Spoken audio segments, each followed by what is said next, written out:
নিকুঞ্জ education চেনেলটোলৈ আপোনালোক সকলোলৈ স্বাগতম জনাইছোঁ। মই আজি আপোনালোকৰ বাবে এপেক্স বেংক ৰিক্ৰুইটমেণ্ট 2026ৰ যিখিনি নেকি ভেকেঞ্চি ওলাইছে সেইখিনিৰ ওপৰত আপোনালোকক মই জনাই দিম আৰু এই ভিডিঅ'ত মই আলোচনা কৰিম আপোনালোকে এপেক্স বেংক ৰিক্ৰুইটমেণ্টটো এপ্লাই কৰিবলৈ হ'লে যোগ্যতা কিমান লাগিব আৰু আপোনালোকৰ বয়সৰ সময়সীমা, ইয়াৰ লগতে কোনসকলে ইয়াত আবেদন কৰিব পাৰিব আৰু চিলেকশ্যন প্ৰচেছ আৰু এক্সাম পেটাৰ্ণ কেনেকুৱা হয় আৰু ইয়াত এক্সাম আছেনে নাই, সম্পূৰ্ণ তথ্য মই আপোনালোকক এই ভিডিঅ'টিৰ দ্বাৰা জনাই দিম।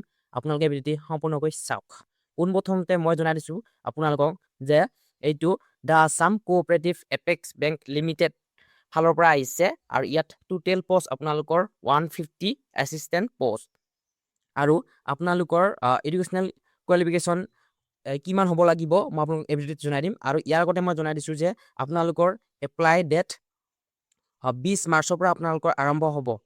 আপোনালোকে 20 মাৰ্চৰ পৰা এপ্লাই কৰিবলৈ পাৰিব আৰু পষ্টটোৰ নাম হৈছে আপোনালোকে জানে যে এপেক্স বেংকৰ আপোনালোকৰ এছিষ্টেণ্ট আৰু যিটো নেকি ইয়াত এছিষ্টেণ্ট আপোনালোকৰ টোটেল নং অফ পষ্ট 150 পষ্ট আছে আৰু ইয়াত আপোনালোকৰ পে স্কেল হ'ব 18,730ৰ পৰা আপোনালোকৰ 68,040 ৰুপিছলৈ আপোনালোকে পাব আৰু ইয়াত আপোনালোকৰ গ্ৰেড পে হ'ব 4,400 এলং উইথ আদাৰ মানে আপোনালোকৰ যিমানখিনি লেঞ্চেছ আছে সেইখিনি আপোনালোকে পাব।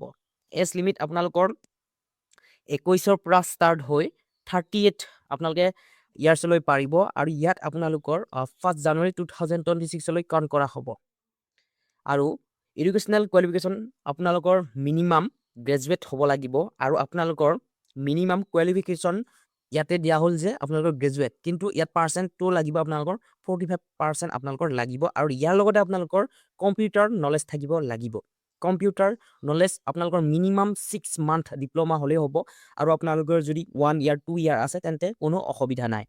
আৰু ইয়াত আপোনালোকৰ এই পষ্টটোত এপ্লাই কৰিবলৈ হ'লে কেইটামান ক্ৰাইটেৰিয়া আছে। আপোনালোকে ভাৰতবৰ্ষৰ স্থায়ী বাসিন্দা হ'ব লাগিব বা ভাৰতবৰ্ষৰ নাগৰিক হ'ব লাগিব, তেতিয়াহে আপোনালোকে এই পষ্টত এপ্লাই কৰিবলৈ পাৰিব। আৰু আপোনালোকৰ যিটো নেকি লেংগুৱেজ ধৰা হ'ল ইংলিছ, হিন্দী, এছামিছ, আপোনালোকে এই লেংগুৱেজকেইটা জানিব লাগিব। আৰু ইয়াত এপ্লিকেশ্যন ফিজ আপোনালোকে জানে যে Assam cooperative apex bank limited আপোনালোকৰ ইয়াত এপ্লিকেশ্যন ফিজটো হ'ব আপোনালোকৰ 750 ৰুপিজ হ'ব আপোনালোকৰ ইয়াত। আৰু আপোনালোকে কেনেকৈ এপ্লাই কৰিব পাৰিব সম্পূৰ্ণ প্ৰচেছ মই আপোনালোকক এই ভিডিঅ'ত জনাই দিম, আপোনালোকে সম্পূৰ্ণকৈ চাওক। এপ্লাই প্ৰচেছটো জনাৰ আগতে মই আপোনালোকক জনাই দিব বিচাৰিছোঁ যে আপোনালোকৰ অনলাইন ফৰ্ম 20 মাৰ্চৰ পৰা আৰম্ভ হ'ব আৰু মই ইয়াত আপোনালোকক সম্পূৰ্ণ ডিটেইলছ এডভাৰটাইজমেণ্ট ডিটেইলছটো আপোনালোকক বুজাই দিম। ইয়াতে মই আপোনালোকক অফিচিয়েল যিটো নেকি এডভাৰটাইজমেণ্ট হয় সেইটো মই আপোনালোকক সেইটোৰ ওপৰত জনাই দিম। The Assam cooperative apex bank limited, head office Panbazar Guwahati, এইটো অসমৰ বাবে হয়। আৰু আপোনালোকে যদি এই বেংকটোত বা এই বেংক ৰিক্ৰুইটমেণ্টটোত যদি আপোনালোকে এপ্লাই কৰিব ইচ্ছুক তেন্তে আপোনালোকে ভাল ডিচিশ্যন লৈছে, কাৰণ এইটো আপোনালোকে অসমতেই জবটো কৰিবলৈ পাৰিব। আৰু ইয়াত আপোনালোকৰ এই নটিফিকেশ্যনটো আপোনালোকৰ 9 তাৰিখে ওলাইছে আৰু ইয়াত আপোনালোকে টোটেল মই ভেকেঞ্চিটো জনাই দিলোঁ আপোনালোকক 150 টোটেল ভেকেঞ্চি আৰু আপোনালোকক মই পে স্কেলটো জনাই দিছোঁ 18,730 আৰম্ভ হয় আৰু আপোনালোকৰ 68,040 টকালৈকে আপোনালোকে পাব আৰু আপোনালোকৰ গ্ৰেড পে হ'ব 4,400। আৰু আপোনালোকৰ এডুকেশ্যনেল কোৱালিফিকেশ্যন মিনিমাম আপোনালোকৰ 45% গ্ৰেজুৱেট থাকিব লাগিব। ইয়াত কোনো ধৰণৰ ষ্ট্ৰীমৰ উল্লেখ নাই, আপোনালোকে আৰ্টছ, ছায়েন্স, কমাৰ্চ যিকোনো ষ্ট্ৰীমৰ পৰা আপোনালোকে এপ্লাই কৰিব পাৰিব আৰু আপোনালোকৰ কম্পিউটাৰ চাৰ্টিফিকেট মিনিমাম 6 মান্থৰ হ'ব লাগিব। এজ লিমিট আপোনালোকৰ 21ৰ পৰা 30 ইয়াৰ এজলৈকে আপোনালোকে পাৰিব ইয়াত। আৰু এপ্লিকেশ্যন মোডটো সম্পূৰ্ণ অনলাইন হ'ব, অনলাইন প্ৰচেছ, আপোনালোকে অনলাইনৰ থ্ৰুদি এপ্লাই কৰিবলৈ পাৰিব। এপ্লিকেশ্যনৰ ষ্টাৰ্ট ডেট হৈছে 20/3/2026 অৰ্থাৎ 20 মাৰ্চৰ পৰা আপোনালোকে এপ্লাই কৰিবলৈ পাৰিব। আৰু ইয়াত আপোনালোকে 12 বজাৰ লগে লগে পাৰিব ইয়াত এপ্লাই কৰিবলৈ। আৰু ইয়াত এপ্লিকেশ্যন ফিজ 750 ৰুপিজ আপোনালোকে দিব লাগিব। আৰু ইয়াতে আপোনালোকে কেনেধৰণে এপ্লাই কৰিব, ইয়াত যিটো লিংক আপোনালোকে দেখি পাইছে আৰু মই ভিডিঅ'ৰ ডিছক্ৰিপশ্যনত দি দিম, আপোনালোকে 20 তাৰিখৰ পৰা এপ্লাই কৰিবলৈ পাৰিব। আৰু ইয়াত আপোনালোকে পোনপ্ৰথমতে ৰেজিষ্ট্ৰেশ্যন কৰি ল'ব, যদিহে আপোনালোকে আগৰ পৰা ইয়াত যদি ৰেজিষ্ট্ৰেশ্যন কৰা নাছিলে তেন্তে নতুন ৰেজিষ্ট্ৰেশ্যন কৰিব লাগিব, তাৰপিছত আপোনালোকে লগ ইন কৰি আপোনালোকে এপ্লাই কৰিবলৈ পাৰিব। আৰু আপোনালোকৰ কেইটামান কণ্ডিশ্যন আছে, the applicant must B Indian national, আপোনালোকে ভাৰতবৰ্ষৰ নাগৰিক হ'ব লাগিব আৰু আপোনালোকৰ যিটো নেকি লেংগুৱেজ, লোকেল লেংগুৱেজটো আপোনালোকে জানিব লাগিব, যিটো মানে অসমৰ বাবে অসমীয়া, আপোনালোকে এইখিনি জানিব লাগিব।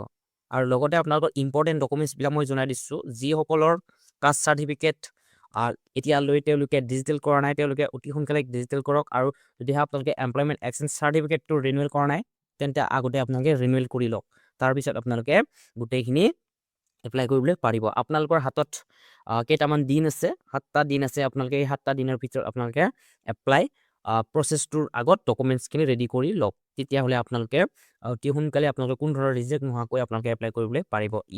এই পষ্টটোত কোনো ধৰণৰ SC ST ৰিলেক্সেশ্যন নাই, আপোনালোকৰ কোনো ধৰণৰ তেনেকুৱা ৰিলেক্সেশ্যন নাই, বা আপোনালোকৰ যিটো নেকি এপ্লিকেশ্যন ফিজ সেইটোত আপোনালোকৰ কোনো ইয়াত কম্প্ৰমাইজ নাই, আপোনালোকে দিবই লাগিব, 750 ৰুপিজ দিবই লাগিব। SC ST OBC PWD যিকোনো লোকে ইয়াত 750 ৰুপিজ দিবই লাগিব, ঠিক আছে। আৰু ইয়াত আপোনালোকৰ এক্সাম পেটাৰ্ণ আপোনালোকৰ ইয়াত কোনো ধৰণৰ তেনেকুৱা উল্লেখ কৰা নাই, ইয়াত আপোনালোকৰ ইণ্টাৰভিউ হ'ব, ঠিক আছে। মই আপোনালোক জনাই দিছোঁ লাষ্ট প্ৰচেছটো।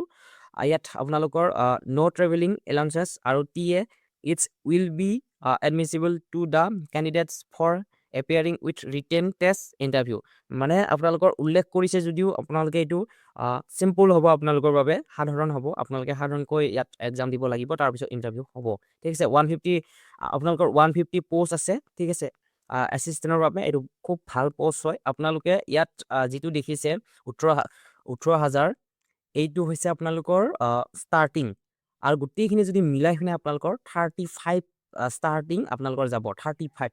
এইটো হৈছে কেৱল আপোনালোকৰ চেলেৰিটোৰ কথা কোৱা আছে, ইয়াত যিমানখিনি এক্সট্ৰা আপোনালোকৰ HRA DA গোটেইখিনি আপোনালোকে পাব, সেইখিনি লগ লাগি আপোনালোকৰ 35,000 মিনিমাম আপোনালোকৰ হ'বগৈ, ঠিক আছে। আপোনালোকে কোনো ধৰণৰ চিন্তা নকৰিব।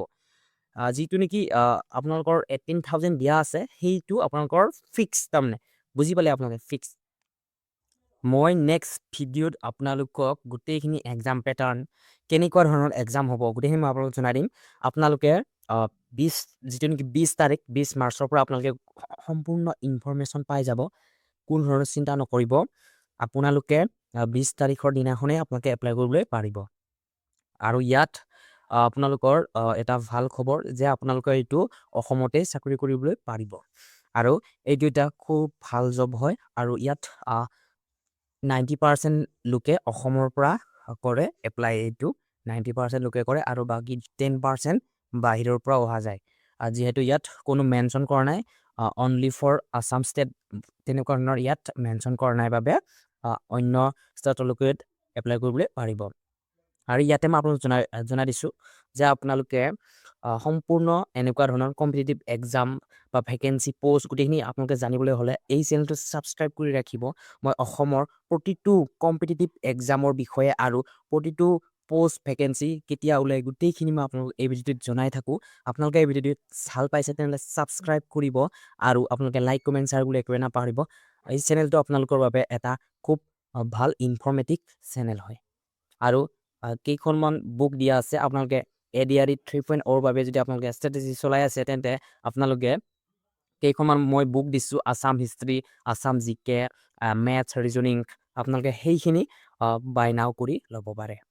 আৰু আপোনালোকে অতি কম মূল্যত সেই কিতাপসমূহ আপোনালোকৰ ঘৰলৈ পঠিয়াই দিয়া হ'ব। ধন্যবাদ।